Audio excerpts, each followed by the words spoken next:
Hello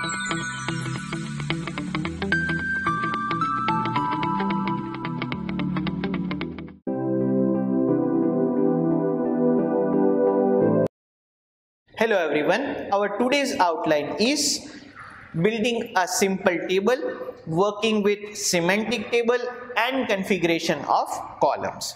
So first let us start with tables. So what is a table? So in simple terms we can say that table is a combination of rows and columns of n cross n size. Now whenever we want to create a table inside an HTML, so for that HTML provides us a tag, or we can say an element, which is named as table.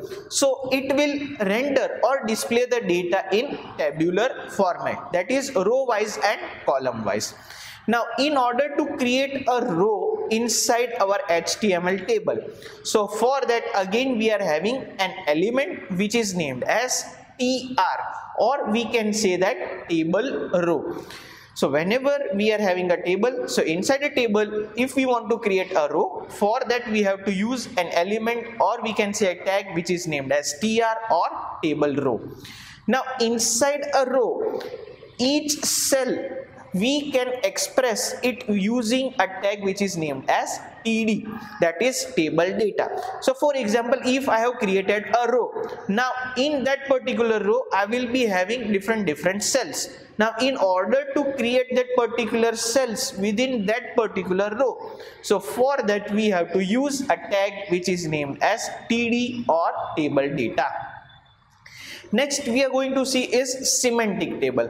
So with the help of a basic table, we can create it with the help of tr and td. Now consider a scenario where you want to give a header to your table, that is the column names you want to give it as a header. For example, if we say that there is a column which is named as name, there is a column which is named as semester, we want to highlight it with respect to the data which is provided with the help of that particular column. So for that, simple table with the help of tr and td can't work. So for that we have to use an element which is named as th instead of using td tag. So what it will do, it will highlight that particular cell as you are making it as a header. The alternative way of creating a semantic table is we can divide our entire table into different sections. So some of the sections you can see over here are, that is t head, t body and t foot. So head, it represents your header, body, it represents your body of your table, and t foot, it represents the footer. Basically what we try to do is we divide our table into three different semantic sub elements, that is header part, body part and the footer part. So for that we are having three different tags, that is t head, t body and t foot. Next we will see is configuration of columns.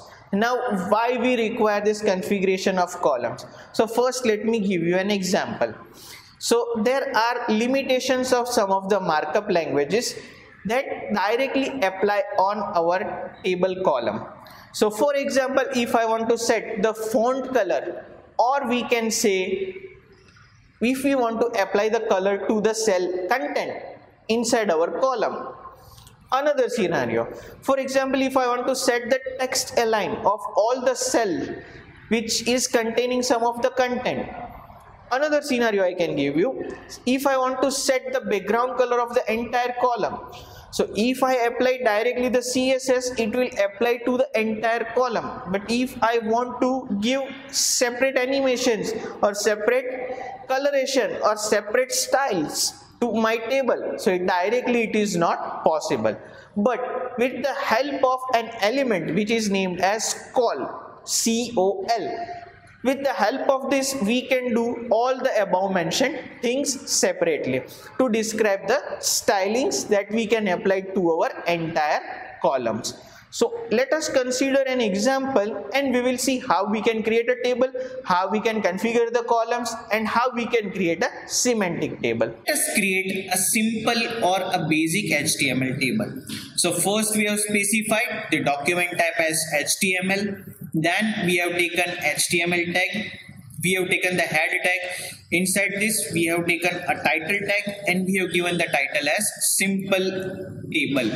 Then we have taken a body tag. Now we know that whenever we want to create a table inside an HTML, so for that we have to use an element which is named as table. Now for creating the rows, we are having an element which is named as tr. Now inside this particular row, we want to create this cell. So for creating cells, we require a tag which is named as td. So we are creating three different cells in this particular row. That is the first cell which is named as region, the second cell which is named as cells, and the third cell which is named as mean. And we have ended our first row. Now we are creating a second row. That is, we are specifying the values for this particular cells.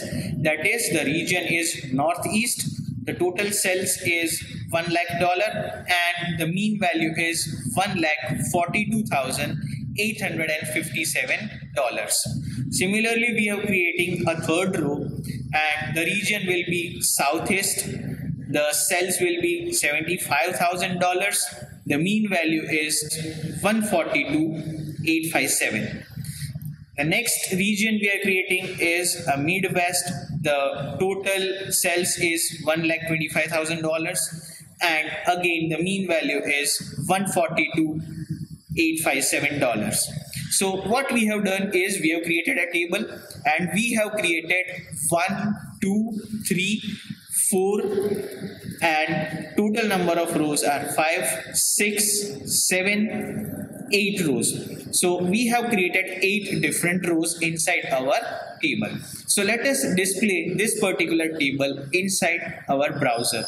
So right click, open in browser. So it will redirect this particular table. So this is your table, or we can say that we have displayed our data in a tabular format. So the first cell is region, then is cells, and the last is mean.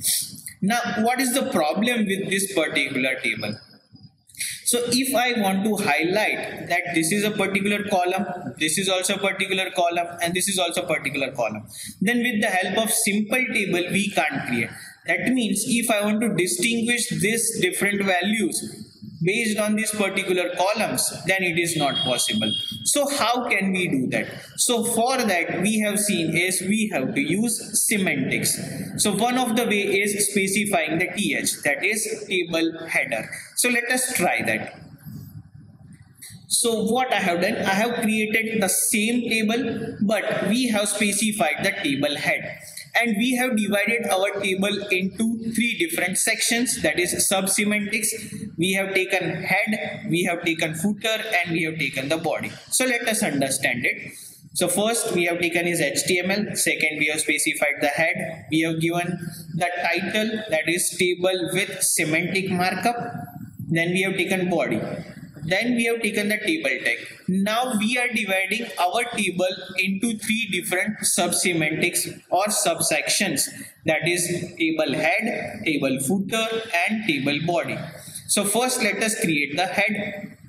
So inside this header we are creating a row that is using tr tag, and we have specified an element which is named as th.